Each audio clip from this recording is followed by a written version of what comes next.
నేను చూసా బట్టలు ఇప్పేస్తే ఆయన ఏం చూడదలుచుకున్నాడు, వాడు బట్టలు ఇప్పేస్తాడు అనుకో ఏం చూడదలుచుకున్నాడు, ఆయనకి ఏది ఉంటే అదే కదా ఉంటుంది వాడికి కూడా. ఈ భాష ఆయన నుంచి వచ్చింది, ఈ లాంగ్వేజ్ రాజకీయ నాయకులకి.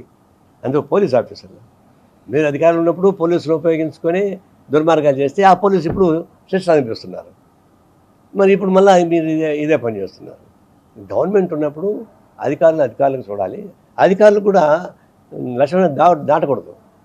చెప్పినట్టుగా ఎందుకు చేయాలి వాళ్ళు?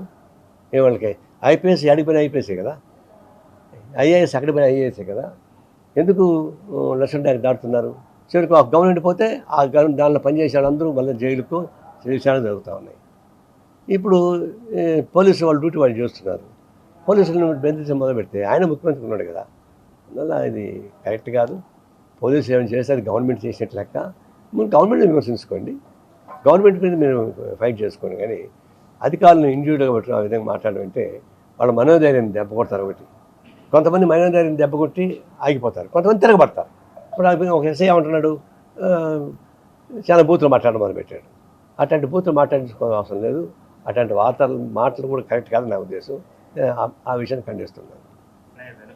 ఎవరు అడ్డు వచ్చారండి? ఆయన ఊరిని మహారతను పోయి ఎవరైతే జగన్ని కాపాడుతారో 12 ఏళ్ళకి వాళ్ళతో పోయి చెప్తున్నాడు, పోయి మొగుడిని కొట్టి మొగసాలకి నీట్గా 12 ఏళ్ళగా కాపాడుతుంది వాళ్ళే కదా జగన్మోహన్ రెడ్డి. భారతదేశం స్వాతంత్రం వచ్చిన తర్వాత 11-12 ఏళ్ళగా బెయిల్ పైన ఉన్నాడా? మరి ఎవరు కాపాడుతున్నారు వాళ్ళని? అమిత్ షా కాపాడుతున్నాడు, మోడీ కాపాడుతున్నాడు.